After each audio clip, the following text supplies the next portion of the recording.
Hello, everybody. Thank you so much for this invitation. For me, it's very special. Stay here. My name is Valeska. I'm physiotherapist. My specialty in neurology, both therapy from Germany, and master human physiology, and finally my doctor in medical science. Okay, my conference I present for you in Spanish. ¿Me escuchan bien? Perfecto. Bien, yo les voy a presentar una forma de cómo llegamos o cómo evolucionamos desde la investigación hacia el desarrollo tecnológico. Por lo tanto, yo estimo que esta es una presentación disruptiva, como casi todo lo que hacemos en nuestro centro tecnológico, que de aquí en adelante se abrevia como CTTN. ¿Ya? Así que yo espero cambiar de alguna manera la forma de presentación. La primera parte es hablar de la importancia de la investigación clínica. La segunda parte es cómo nos llevó al desarrollo tecnológico en personas mayores. Y la tercera parte es cómo nos llevó al desarrollo tecnológico en el área neurológica. ¿Ya? Y finalmente contarles una trayectoria de cómo fuimos evolucionando. ¿Ya? El hecho principal de esta evolución fue que yo alguna vez también estuve ahí, también fui estudiante, de hecho de esta misma universidad. Mi advisor fue el profesor Jorge Fuentealba.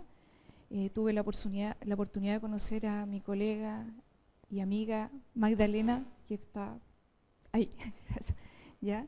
Así que les quiero comentar que en esta presentación vamos a ir desglosando punto a punto lo que es la rehabilitación física, la importancia de la investigación, finalmente en personas mayores y en la neurología. Las tecnologías para la rehabilitación física, uno de los elementos más importantes, y todo lo que yo les presente hoy es que hay una robustez enorme en un desarrollo científico. Nosotros pasamos de investigación clínica muy simple, con cortes transversales como diseño, con cuasi experimentales, y finalmente, ya hace varios años, hemos podido desarrollar una serie de ensayos clínicos. Por lo tanto, la investigación clínica es lo que me voy a referir en esta primera parte. La importancia de la investigación clínica para poder construir tecnologías aplicadas. ¿Ya? Uno de los aspectos que nosotros hemos encontrado y otros autores es que se debe tener presente el crear y probar terapias, y todo lo que a nivel de terapias que nosotros hemos construido, ya les voy a mostrar una forma de terapia, y la tecnología requiere una serie de pasos, una serie de fundamentos fisiológicos y biomecánicos, porque estoy hablando de rehabilitación física. También los protocolos deben enseñarse a los pacientes, el uso de la tecnología debe ser no solo intuitiva, debe ser alcanzable por el paciente. Nosotros trabajamos mucho el concepto de low cost, de hacer una tecnología de muy bajo costo. Por lo tanto, al enseñar al paciente se debe aplicar este concepto de imaginación motora, en donde el paciente ponga atención, haga una práctica y finalmente un repaso mental de esos aspectos de poner atención y también de imaginar, ¿no es cierto?, el movimiento. Los protocolos deben guiarse. Cuando nosotros hemos creado terapias con ambientes virtuales, los protocolos siempre se deben guiar de forma verbal, siempre, todo el tiempo, toda la sesión, todas las sesiones y durante el proceso global. Sin embargo, el guiar de forma táctil, nosotros hemos detectado y lo hemos declarado en nuestro artículo científico que esa guía táctil puede ser solo las primeras semanas. De alguna forma, el sistema nervioso central, después de una guía táctil de 4 semanas, instala absolutamente ese movimiento y lo instala bien, lo instala absolutamente bien. Una de las justificaciones de eso es potencialmente que las neuronas que controlan el movimiento, que se localizan en la médula espinal, por ejemplo, para una categoría de movimiento rítmico, una categoría de movimiento reflejo, o también las neuronas que están localizadas en el tronco encefálico, son filogenéticamente antiguas. Por lo tanto, estimularlas reclutarlas y activarlas se hace más simple con la guía táctil y, por supuesto, cualquier corrección se hace después con una guía verbal. La dosis, que es el último eslabón, la dosis es fundamental. Y alcanzar la dosis es difícil.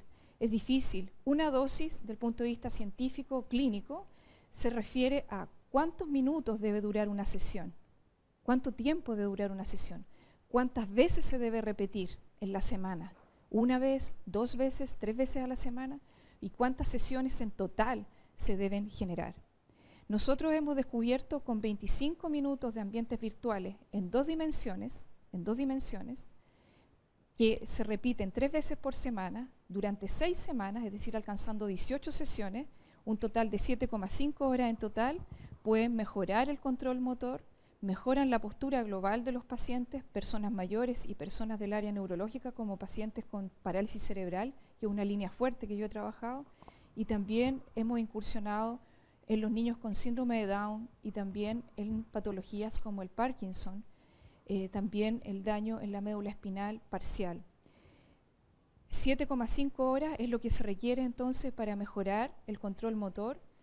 7,5 horas lo que se requiere, por ejemplo, en un paciente secuelado de una parálisis cerebral que tiene espasticidad, es decir, los músculos se ponen bastante rígidos, es lo que se requiere para bajar la espasticidad.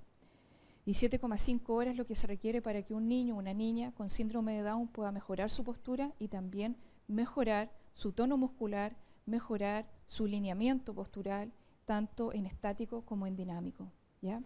Para lograr construir la dosis, se requieren sí o sí lo que aparece acá, sí o sí la investigación y sí o sí los ensayos clínicos. ¿Cuál es el problema de hacer ensayos clínicos? El problema es que son costosos, requieren un gran aporte económico. Yo estoy en la Universidad de Talca, que es una universidad estatal. Por lo tanto, tenemos que competir, al igual que ustedes, por recursos económicos. Para que se hagan una idea, un ensayo clínico con 2 ramas de estudio o con 2 grupos de estudio, que uno los sigue, ¿no es cierto?, los trata y los sigue en el tiempo, aproximadamente se requieren 30 millones de pesos. Eso por lo bajo, 30 millones de pesos. Entonces, hacer ensayos clínicos requiere de competir a nivel nacional o local o internacional para tener los recursos, ¿no es cierto?, y poder llevar esta investigación. Los ensayos clínicos es porque hemos escogido durante los últimos 10 años hacer ensayos clínicos, porque es un diseño muy fuerte en el área de investigación que permite, ¿no es cierto?, perfectamente tomar y dirigir decisiones en salud y en el área de la salud pública, por sobre todo. Desde el punto de vista de la escala de Oxford, que está apareciendo acá, tiene un nivel de evidencia 1B y un grado de recomendación A. Ahí, como ustedes pueden ver, están los ensayos clínicos aleatorizados. Los ensayos clínicos, que es la sigla ECA, ensayos clínicos aleatorizados bien diseñados y correctamente ejecutados, proporcionan una buena evidencia, ¿ya? Es un muy buen punto de referencia. Pero un ensayo clínico tiene 2 partes. Una es cuando uno lo escribe y cuando lo desarrolla en la fase de proyecto. Y otra es cuando lo va desarrollando. Y en la medida que lo va desarrollando, probablemente usted planificó 3 enmascaramientos o 3 ciegos, y en la medida que lo va desarrollando, cayendo, no se pueden mantener los 3 enmascaramientos y pasa de 2 a 3 enmascaramientos, de 3 a 1 enmascaramiento o finalmente a un ensayo clínico que tiene solo un concepto de lo más simple, pero por ende complejo. Por lo tanto, lo que hay que tener cuidado con los ensayos clínicos es no solo en su diseño, sino que también cuando se realizan. Todo ensayo clínico, una vez que se va desarrollando, uno debe inscribirlo internacionalmente. Debe pasar por jueces internacionales, ¿ya? Nos guste o no. Muchas veces los investigadores dicen, yo necesito ese famoso código, un código internacional que voy a agregar en el abstract o voy a agregar en materiales y métodos de mi paper futuro. Pero no es por eso. En la inscripción de un ensayo clínico internacional uno puede declarar mucho más de lo que va en un paper. Uno declara cuáles son las dificultades que tuvo, uno declara todos los procesos que realizó y que muchas veces en un artículo científico eso no alcanzan porque tienen un límite, por supuesto, de palabras que no superan a veces las 3.500, a veces con suerte 4.000 palabras, un artículo científico en donde uno declara esta línea de investigación. Por lo tanto, hacer este recorrido de lograr, ¿no es cierto?, inscribir un ensayo clínico, que es muchas veces antes que el paper, es un camino largo, que a veces todo el proceso de inscripción de un ensayo clínico toma varios meses, y con la llegada de la pandemia tomó mucho más. En algunos casos que yo les voy a ir contando, sobre todo que inscribimos en Australia y Nueva Zelanda, tomó un año, por ejemplo. Hubo un retraso porque se estaban privilegiando las investigaciones que iban en línea con COVID. Aquí pasamos a los estudios clínicos. Los estudios clínicos en el área de personas mayores. Aquí hay algunos que me voy a referir. Es una línea fuerte que nosotros hemos trabajado hace años. El llegar a ser persona mayor, sin lugar a dudas que van a haber consecuencias físicas, y una de las consecuencias físicas que más afecta es el equilibrio postural. Tener equilibrio postural contribuye directamente con la independencia funcional, también con un buen estatus de salud, y mantenerlo garantiza una muy buena calidad de vida. Perder el equilibrio postural, que es un proceso fisiológico normal en las personas mayores, va a potenciar en Chile y en el mundo las caídas en personas mayores, las fracturas de cadera, que es un problema de salud pública en nuestro país y en todo el mundo, y eso puede generar muchas comorbilidades y también puede generar mortalidades. No lo puse ahí, ¿no es cierto?, la imagen, pero puede generar mortalidades. Tiene una alta, elevada tasa de mortalidad la fractura de cadera. Entonces, ¿qué hacemos nosotros? ¿Evitamos esto? ¿Evitamos esto? No, lo que hacemos es acción. ¿Dónde nos vamos? Allá. Nosotros promovemos el equilibrio postural, ¿Podemos detener las caídas en una persona mayor? No, es imposible detener una caída en una persona mayor. ¿Por qué? Porque la caída tiene factores intrínsecos, como tener un buen equilibrio, pero también tiene factores extrínsecos, como, por ejemplo, la grada, o a veces uno camina en la calle y hay ciertas diferencias en la vereda. Entonces, aunque puedas tener un muy buen control postural, un muy buen equilibrio, un muy buen control intrínseco, si el ambiente, lo extrínseco no está, igual te puedes caer. ¿Qué hemos hecho y qué hemos visto nosotros en estos más de 15 años estudiando este concepto del equilibrio postural?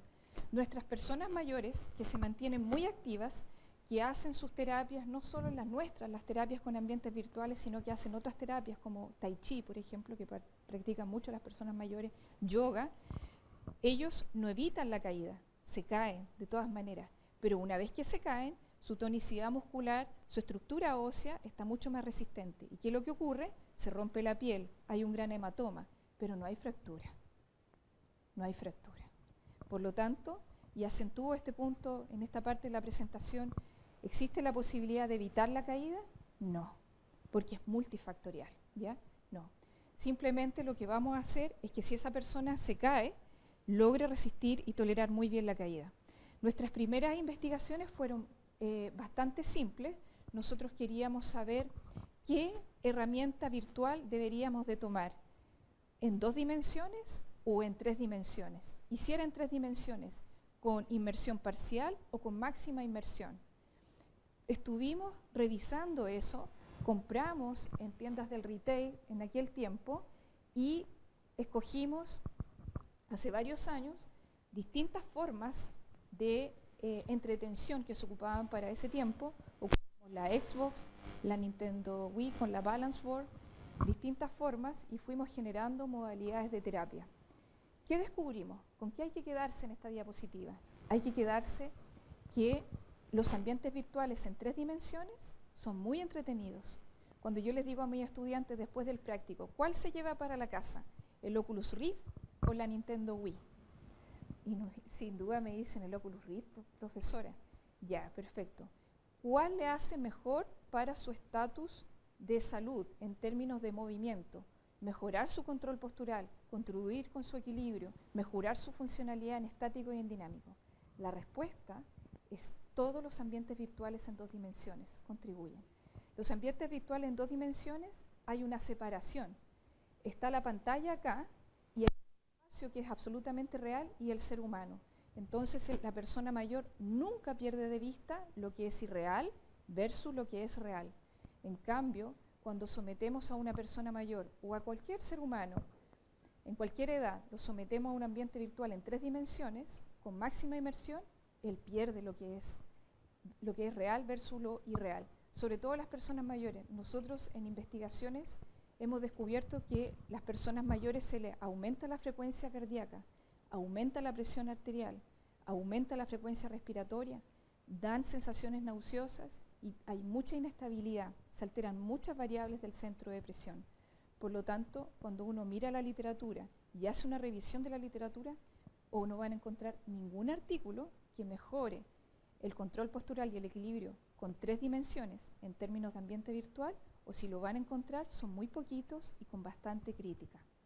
¿Qué es lo que hay en el mundo? Es trabajar con ambientes virtuales, pero en 2 dimensiones. Es decir, podemos usar la tecnología, pero con una dosis justa que contribuya con esa persona de cualquier edad, pero que no afecte su condición basal. Más tarde, y después de una serie de pruebas y varios ensayos clínicos, decidimos de que todos estos hallazgos había que llevarlo a un sistema de protección. Logramos, en el fondo, crear una terapia, la terapia VER, y la terapia VER lo que busca es mejorar el equilibrio y el control postural y la funcionalidad tanto en estático como en dinámico. El protegerla, y ahí está la marca, va a garantizar su buen uso. Hoy en día, por ejemplo, en la región que yo estoy, en la región del Maule, tenemos a muchos profesionales de la salud de distintas comunas que hemos capacitado con la terapia VER. Pero hasta aquí, la terapia VER se hace face to face, es decir, paciente-tratante. Había que ya analizar y pensar de llevar la terapia VER de forma remota, de forma a distancia. Esa era una pregunta que nace aquí. ¿Ya? ¿Qué pasó? Pasaron varias investigaciones de por medio. Aquí viene otro planteamiento. Dentro del concepto de tecnologías para la rehabilitación física, pasamos a esto. No teníamos competencia en aquellos años. Cero competencia en desarrollo tecnológico. Como yo lo dije en mi presentación, en la camiseta yo soy fisioterapeuta. Después, la fisiología humana, neurociencia y el movimiento como base siempre. Entonces debimos de aumentar nuestras capacidades. Debimos de abrir este laboratorio a otras competencias y a otros profesionales. Ya no habían solo rehabilitadores, comienzan a llegar los ingenieros. Comienzan a llegar ingenieros en el área de la computación, comienzan a llegar ingenieros mecatrónicos y también ingenieros que aplican hacia la inteligencia artificial.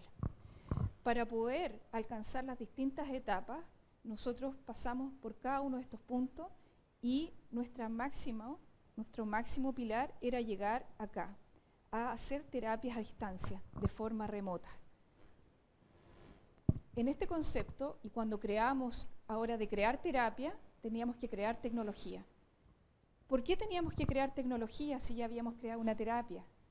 Porque la terapia se había creado con consolas de videojuego, y las consolas de videojuego habían nacido para entretener, y muchas caducaron.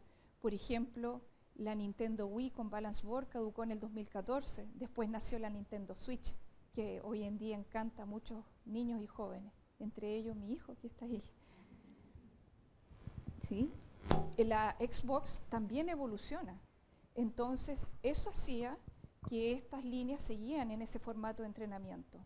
Y debíamos de preguntarnos y analizar la posibilidad de crear nosotros nuestras propias terapias con ambientes virtuales.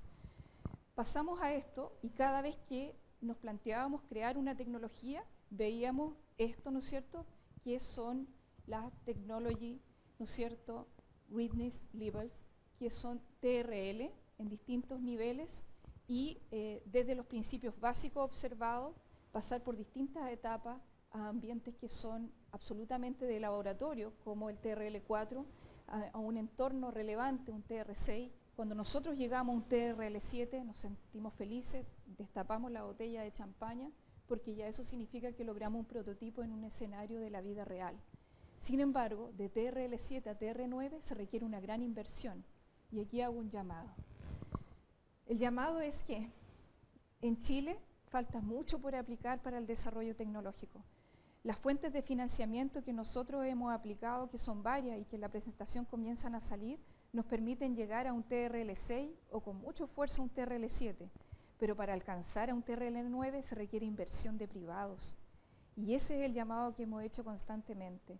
Nosotros en estos momentos estamos convenciendo a nuestra universidad que haga una inversión y poder alcanzar, ¿no es cierto?, un TRL9 en nuestra tecnología, ¿ya?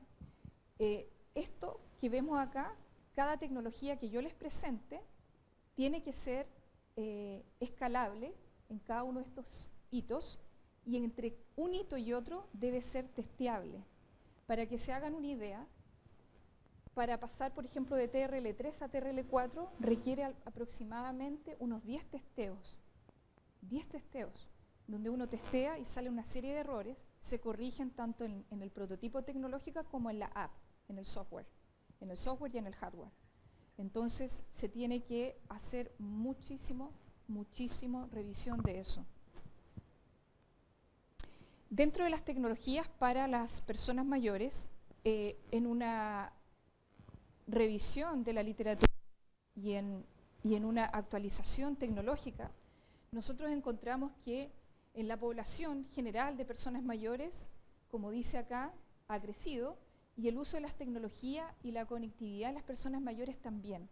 Y ellos usan algo que es esto, todas las personas mayores tienen, ¿no es cierto?, esta tecnología que es el celular, que puede ser Android o iPhone. La mayoría de las personas mayores usan la línea de Android, ¿ya? Por lo tanto, software y nuestras apps van hacia los celulares, se destinan hacia los celulares, y en el caso de la neurología lo hemos destinado también hacia la línea de los PC, iOS. Bien, los estudios clínicos acá en el área de la neurología, una de nuestras fuertes áreas de trabajo es la parálisis cerebral. Dentro de la parálisis cerebral hay distintas topografías. Las más comunes en el mundo y en Chile es la hemiplegia, que es la afectación de la mitad de mi cuerpo, y la diplegia, es decir, la afectación de mis 4 extremidades, las superiores y las inferiores, pero mayormente las inferiores. La hemiplegia, que se da en parálisis cerebral, para que ustedes hagan una idea, es similar cuando un paciente sufre un accidente cerebrovascular. Es similar, queda con una secuela de la afectación de un hemicuerpo. Por lo tanto, los datos que nosotros hemos encontrado acá también han sido llevados a secuelas de accidente cerebrovascular o secuelas de stroke, ¿ya? Y han funcionado muy bien. Una de las cosas que vimos antes de partir con todos los ensayos clínicos en el área neurológica era entender el movimiento en una persona que tiene un daño en el sistema nervioso central, ¿ya? Las personas que tienen parálisis cerebral o secuela de un accidente cerebrovascular, hay un daño en su sistema nervioso central. Entonces era entender cómo ese daño afectaba el movimiento y afectaba inclusive la conducta motora y la actividad muscular. En nuestro centro tecnológico, nuestras investigaciones ocupan tecnología como plataformas de fuerza, ocupan electromiografía de superficie, de todo tipo, bipolar, array, matriz, y también ocupamos electroencefalografía. Estos resultados son de hace bastante tiempo, muestran diferencias en la oscilación, ¿no es cierto?, medio lateral en pacientes con diplegia, y también muestran grandes diferencias en el control postural entre pacientes con diplegia y hemiplegia. Clínicamente eso se sabe, lo que necesitábamos saber era la especificación científica de esas variaciones. Al entenderlas, eso nos iba a contribuir no solo con una creación de una terapia, sino que nos iba a contribuir con creación de tecnología. Entonces, aquí otros autores y nosotros hemos encontrado que un paciente con diplegia tiene una gran oscilación mediolateral, se mueve mucho, su plano de movimiento más confortable es hacia los lados, domina muy poco el plano de movimiento sagital y mucho menos el transversal. Por lo tanto, si tiene una gran oscilación o un buen dominio del movimiento mediolateral, significa que las activaciones musculares o las estrategias posturales van a ser principalmente de músculos proximales, es decir, la famosa estrategia de cadera que utiliza músculos proximales para controlar el desplazamiento medio lateral. En el caso de los pacientes con hemiplegia es al revés. Ellos tienen una gran oscilación de movimiento hacia adelante y atrás. Su plano confortable es hacia adelante y hacia atrás. Y muscularmente se comportan distintos. Ellos van a tener un muy buen control de músculos distales, van a usar mucho la estrategia de tobillo y van a tener un pobre control, una pobre activación de músculos proximales, ¿ya? Hasta aquí estábamos con estudios en el área neurológica que eran de poco gasto, de poca inversión económica. Teníamos que pasar a la línea de los ensayos clínicos en el área neurológica y ahí llegamos, ¿no es cierto?, a los ensayos clínicos en el área neurológica, en donde siempre habitualmente usamos este diseño que es del CONSORT, en donde tenemos dos ramas, una el grupo GE, el grupo experimental, y otra el grupo convencional. El grupo convencional recibió la terapia habitual, el estándar que se hacía. Este fue un proyecto de investigación que lo hicimos en conjunto con Teletón, allá en la región del Maule, en conjunto con Teletón. Entonces, esto se hacía en Teletón y esto lo hacíamos nosotros con ambiente virtual en 2 dimensiones. Los cajones blancos indican las evaluaciones, la evaluación basal, la evaluación durante y la evaluación final. Además tiene un follow-up que es muy importante, que es en la semana 8 y en la semana 10. Este follow-up permite, en el fondo, saber cuánto tiempo va a durar el efecto. Si fue un efecto positivo, si hubo una mejora en su control postural, en su equilibrio, en su estabilidad, en su funcionalidad, ¿cuánto tiempo dura ese efecto? ¿Para qué es importante saber cuánto dura ese efecto? Para poder repetir de nuevo la intervención. ¿Cada cuánto tiempo tiene que hacer la terapia? Los resultados. Bueno, esta investigación se inscribió debidamente en un registro internacional de Brasil. La hipótesis de ese tiempo eran de una cola. Actualmente nuestras hipótesis son de 2 colas. La hipótesis de una cola dice que el efecto en el control postural de la terapia con ambiente virtual en 2 dimensiones son superiores a los efectos de la terapia física estándar. Aquí hay un modelo que muestra las formas de trabajar en 2 dimensiones y que más adelante les voy a mostrar las imágenes de nuestras terapias hoy en día. A partir de esto y de esos resultados decidimos crear nuestras propias formas terapéuticas, no solo la VER, vinieron muchas más que ya las presento. Primero, clínicamente hay que entender que diplegia y hemiplegia es distinto. Son 2 alteraciones de movimiento distintas, tanto desde el punto de vista clínico, desde el punto de vista fisiológico o más de ciencia básica aplicada. Los ambientes con realidad virtual en 2 dimensiones control postural en pacientes con parálisis cerebral y hubo un mayor efecto en los pacientes con hemiplegia. Uno de los hallazgos bien interesantes que tuvimos es que los ambientes virtuales con 2 dimensiones reducen significativamente la espasticidad. La espasticidad la puede obtener cualquier ser humano, no solo los pacientes con parálisis cerebral, no solo las personas secueladas de un stroke, sino que cualquier ser humano que tenga daño de las neuronas motoras superiores. Cualquier ser humano. Puede ser por un tumor, puede ser por un traumatismo encefalocraneal, puede ser por un daño en la médula espinal, porque estas neuronas llegan hasta la médula espinal y se pueden dañar ahí y me pueden generar espasticidad. Y esa espasticidad significa aumento del tono muscular. Genera mucha limitación para el movimiento. Y cuando eso se da en los niños que están en crecimiento, se genera mucho dolor. Si el grado de espasticidad es muy alto, genera mucho dolor en los niños. Lo que nosotros vimos acá es que se redujo la espasticidad con una escala clínica, que es la escala doblemente modificada de Ashworth. Significa Modify Ashworth Scale. La escala doblemente modificada de Ashworth se redujo.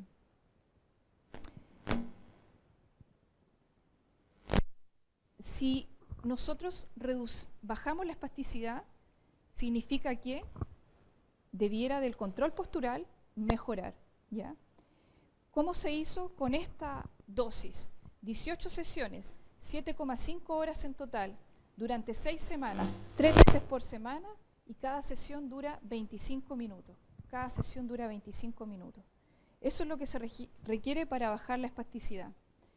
Acá tenemos variables del centro de presión, con ojos abiertos en la parte superior y ojos cerrados acá. Y lo que se observa es una reducción de varias variables del centro de presión que están en la fase de ojos abiertos específicamente, ¿ya? Por lo tanto, se mejora, al reducir la espasticidad, también se mejora el control postural, tanto en estático como en dinámico. Hasta aquí habíamos logrado construir una terapia, habíamos probado sus efectos y habíamos probado varias veces y varias dosis.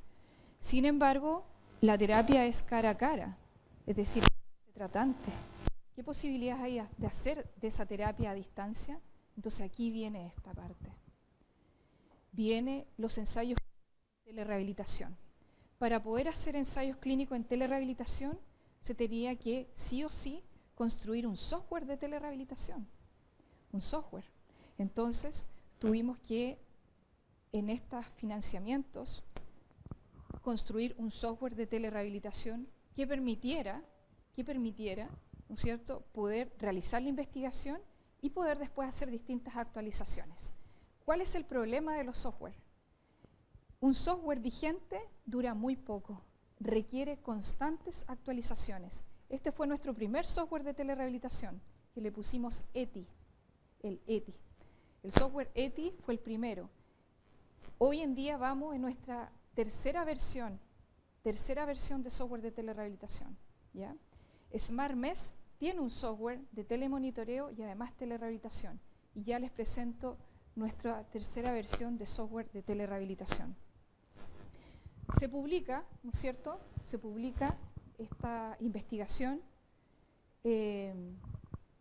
Volvemos acá a hacer ensayos clínicos en el área de neurología, el mismo modelo, también está el seguimiento, pero ahora la dinámica es distinta. La terapia, ver cara a cara, paciente tratante, y acá la terapia a distancia, de forma remota. La inscripción del ensayo clínico se hizo acá en Australia, Nueva Zelanda.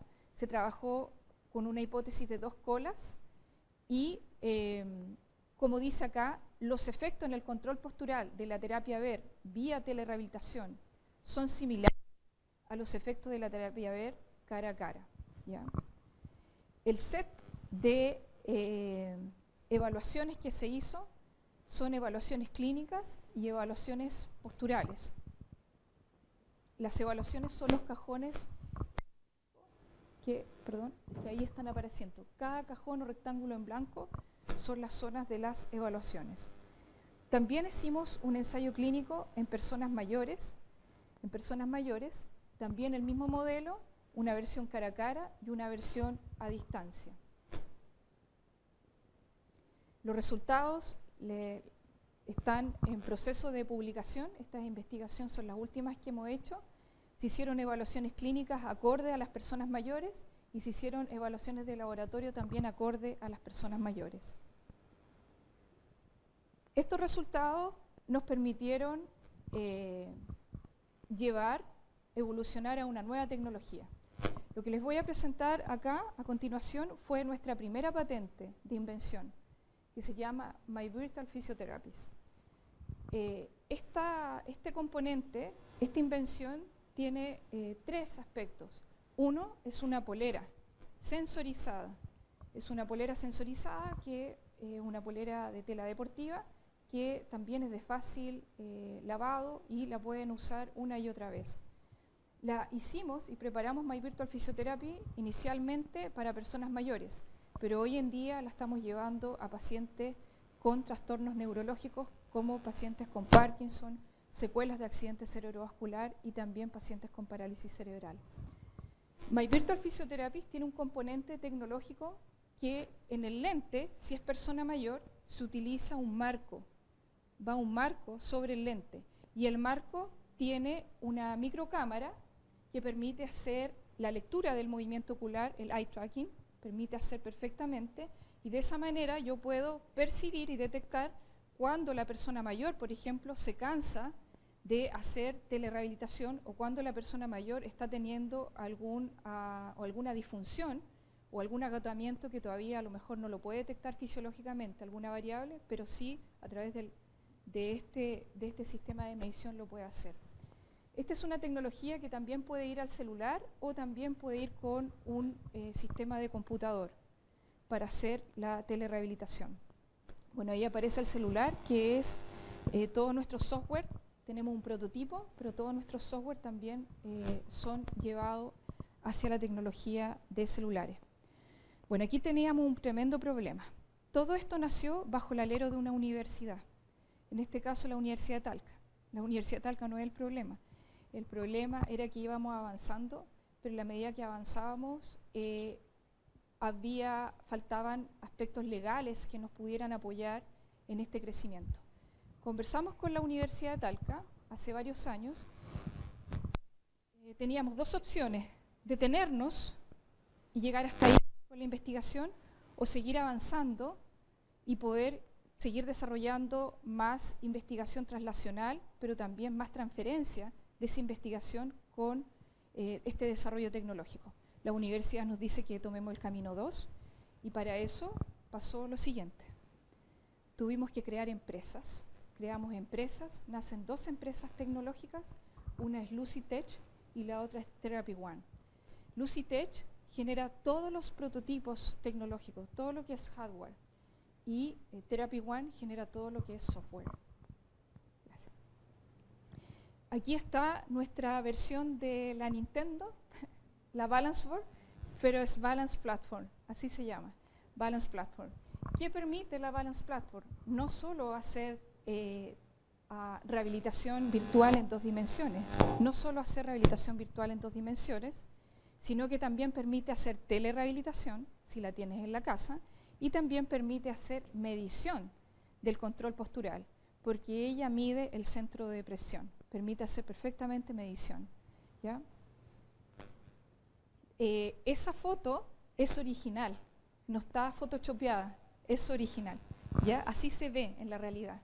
Y es una estructura aproximadamente de este tamaño y debe pesar unos 3 kilos, 2 kilos 800 gramos. Aquí este fue su diseño original, como se probó, y por eso les digo, aquí estábamos en una fase de TRL7 y la foto anterior es TRL8 y TRL9. Y en esta fase lo que no gustó al público persona mayor fue el color. El color negro no gustó, así que se cambió a un color metálico. ¿Ya? Aquí se está probando la plataforma. Bueno, les presento a mi madre, que siempre nos ha acompañado a las fotografías de esta tecnología. Aquí está nuestra forma de hacer terapia. Nosotros, esta es la app que permite, ¿no es cierto?, hacer terapia con estos ambientes en 2 dimensiones, ¿ya? Perfectamente. Partimos con una modalidad básica, pero al poco andar, en esta prueba de TRL, debimos crear otras formas y generamos una modalidad de videojuegos terapéuticos intermedio y avanzado. No nos quedamos solo con eso, generamos otra que se llama SmartBelt, que son 2 sensores que se utilizan en el cuerpo como un cinturón. Uno va en la zona mamilar, en el tórax, y otro va un poquito sobre la cintura y permite también hacer terapia. ¿Por qué nace SmartBelt?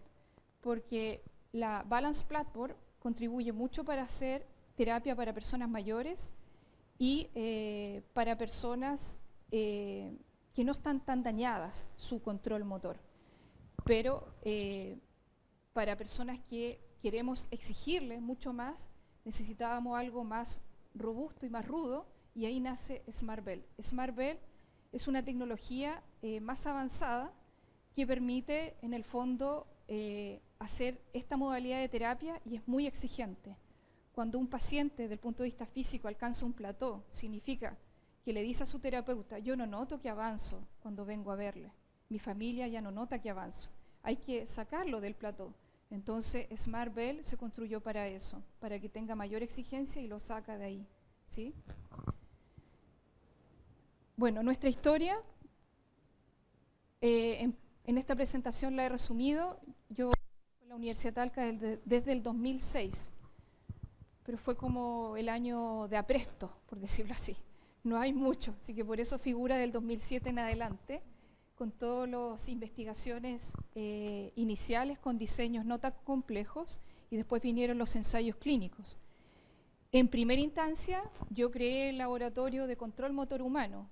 Con proyectos concursables logramos construir un edificio que nos quedó chico y que ahora estamos postulando a otros dineros para construir un edificio por lo menos de 3 pisos.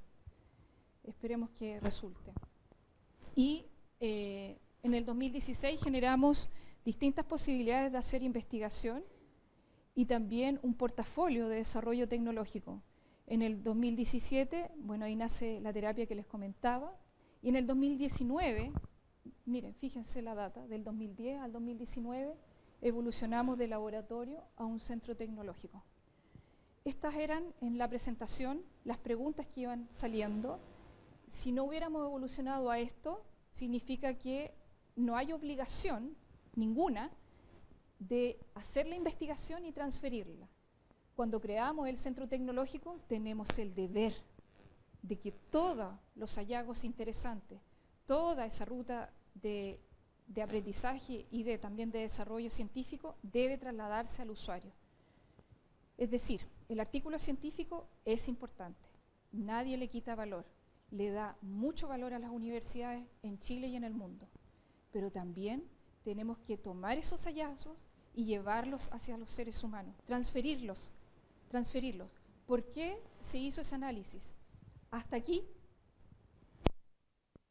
teníamos fácil $500,000, un poquito más, de dineros adjudicados en proyectos. Entonces, ¿cómo íbamos a dejarlos allí? Teníamos que transferirlos. Así que ahí tomamos el desafío de crear este centro tecnológico y de transferir inmediatamente hacia las personas. En el año 2020 logramos nuestra primera patente de invención, My Virtual Physiotherapy, que es la primera patente de rehabilitación en Chile, generada por rehabilitadores. Se genera Lucy Tech y Therapy One en el 2021. Y en el 2022, ¿qué pasó? A fines del 2021 y 2022 hicimos algo que la universidad está bastante contenta. A fines del 2021 y 2022 se abre el centro tecnológico al mundo. Se hable a la comunidad y se hable como un centro de atención en salud con 4 líneas. 1, presencial. 2, ambientes virtuales en 2 dimensiones. 3, telerehabilitación, que rehabilitamos no solo acá en Chile, hemos llegado a Guatemala. Y 4, órtesis y prótesis. Son las 4 líneas que hemos generado en este centro tecnológico. Me permito concluir de una forma distinta, con todo el respeto que me merece la audiencia, en una forma, como yo les decía, diferente, que nos llevamos para la casa. Eso, el pregrado, lo que está ahí, tener una base en la disciplina, en su formación de pregrado, es fundamental. Es fundamental. Si usted después continúa sus estudios, ya sea en una especialidad, en posgrado, mucho mejor. Nunca pierda eso, la motivación. De hecho, la motivación son uno de los 3 pilares que están en la terapia. 1 es la repetición, que es la base de la plasticidad neural y cerebral. 2 es el feedback sensorial. Y 3 es la motivación. Que lo dijo un científico en 1940, Donald Hebb. En negro es lo que nos permite la especialidad y el posgrado. Siempre uno tiene una lluvia de ideas. ¿Qué hacemos? ¿Cómo lo ordeno? Bueno, si la lluvia de ideas le afecta el sueño, páselo a una libreta, páselo a una nota. Comienza a construir eso. Se va a transformar en algo maravilloso. Preguntas y respuestas, pero alcanzables, por supuesto, siempre las hay. Construya un modelo de cómo contestarla. Y ¿cuál es el objetivo y el afán principal de todo esto? de toda esta presentación y de todo lo que hemos llegado hasta el Centro Tecnológico es de impactar mucho más en la vida y en la calidad de vida de las personas. Mi invitación para ustedes es dejarlos cordialmente invitados a nuestro Centro Tecnológico, a que nos colaboremos, no solo en el pregrado, en el posgrado, con mis colegas y con las personas que están acá invitadas. Nosotros hoy en día tenemos casi el manual del ABC de la telerehabilitación. Desde este año somos parte de la Sociedad Internacional de Telemedicina y Mujeres, ¿ya? Y los dejo cordialmente invitados para un evento el 19 de enero, donde vamos a hablar también de telemedicina y mi colega Magdalena va a presentar. Este es el equipo, si se fijan, predominan las mujeres. Sí, no tenemos ninguna diferencia de género, de hecho mi hijo es varón, a quien honro en esta también presentación, que por primera vez me acompaña, y predomina, ¿no es cierto?, el género femenino, no sé por qué, se fue dando. Le presento ahí a mi colega Natalia Ibarra, que es gestora tecnológica, y distintas personas que han podido construir en esto. Eso, muchas gracias.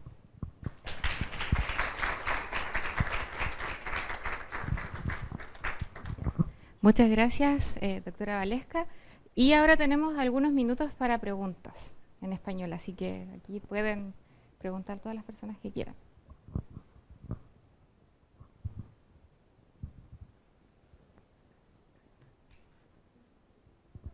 Javi.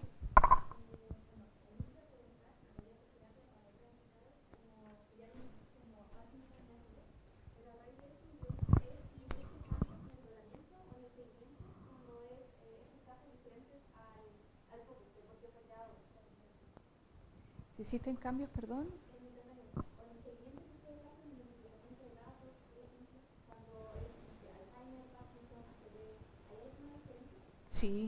Sí, nosotros, gracias. Nosotros hemos generado terapia VER para hemiplegia. Hemos generado un protocolo de terapia VER para diplegia. Hay otro protocolo de terapia VER para pacientes con cuadriplegia o tetraplegia, que es un tipo también topográfico para el cerebral, y también se da ese mismo diagnóstico cuando uno tiene un daño en la médula espinal. Si es alto, es tetraplegia. También hemos generado un protocolo distinto para pacientes con Parkinson. Les pido las disculpas porque me excedía, pero son tantas líneas que hemos generado, pero hay videos e imágenes para todos ellos. Y también hemos generado un protocolo para niños con síndrome de Down. El follow-up es fundamental, porque eso nos permite saber cuánto dura el efecto en el cuerpo de la persona. Cuando yo sé eso, voy a poder saber cada cuánto tiempo le tengo que decir a esa persona en el año, por ejemplo, que tiene que repetir la terapia. Y tercero, cuando se va el efecto, ¿vuelve a cero o queda un poco?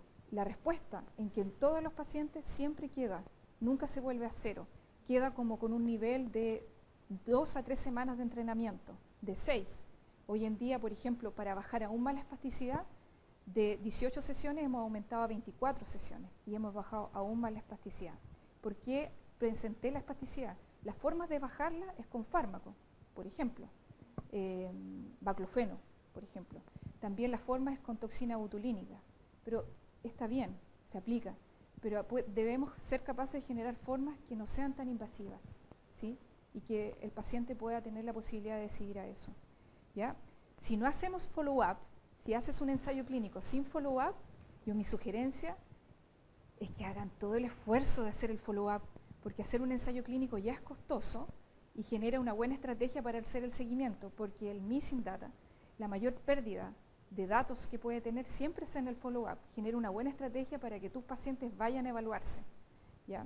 Entonces, el follow-up nos ha permitido esos 3 puntos y de esa manera hemos generado formas terapéuticas distintas, pero también hemos generado tecnología que va para distintos diagnósticos. Espero haber respondido. A ti.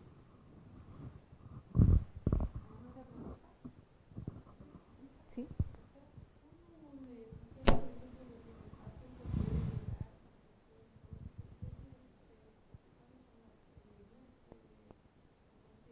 ¿Requerir? Para un...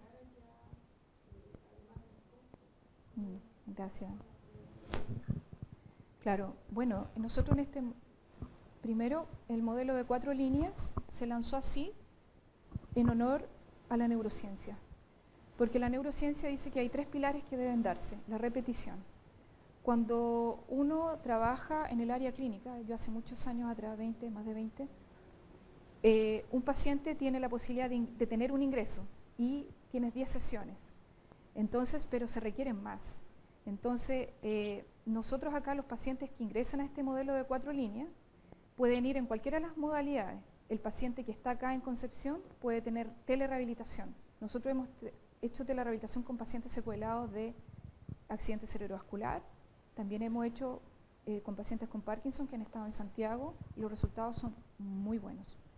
¿Qué hay que hacer? Solo se requiere contactarnos y nosotros les explicamos la formalidad, que es una derivación simple que se puede obtener de cualquier área médica, y los costos, ahí viene la parte. Bueno, nosotros somos una universidad pública y siempre me acojo a ese alero, porque ser universidad pública, y la ley lo dice, para que se den prestaciones de salud dentro de un área de educación y que sea pública, como la Universidad de Talca, los costos no pueden ser elevados. No pueden ser elevados. No nos podemos pasar sobre el costo de FONASA. Y ahí ya doy una referencia. Entonces es baratísimo. Nosotros pasamos con mallas completas.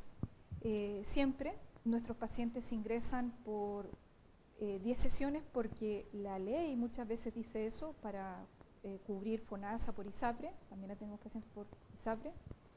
Pero nuestros pacientes llegan a estar 70 sesiones, 90 sesiones, 100 sesiones.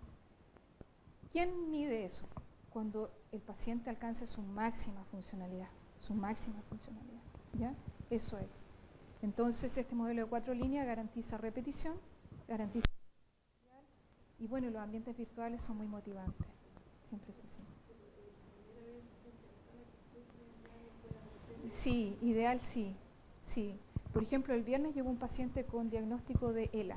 Es nuestro primer paciente con diagnóstico de ELA, sí, esclerosis lateral amiotrófica. Él no es de Talca, él viajó, es del sur, no recuerdo exactamente. Él viajó justamente a eso, a la evaluación, y ahí se va a indicar una serie de elementos. Puede que requiera algún elemento de órtesis, una plantilla, una OTP, una férula, todo eso hay que evaluar.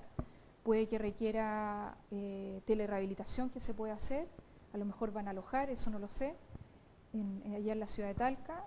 Ambientes virtuales lo usamos mucho para sacar al paciente del plató. El paciente es igual que cuando ustedes se entrenan, uno dice, no, ya esto, no, ya corro 10 kilómetros y nada. Bueno, entonces corre más, sí, pero también puedes generar una estrategia distinta de entrenamiento. Y de esa manera el sistema nervioso central se activa de forma distinta.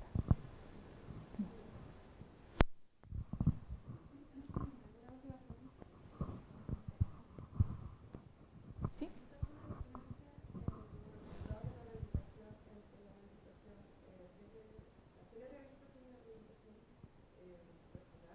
Face to face, cara a cara. Sí.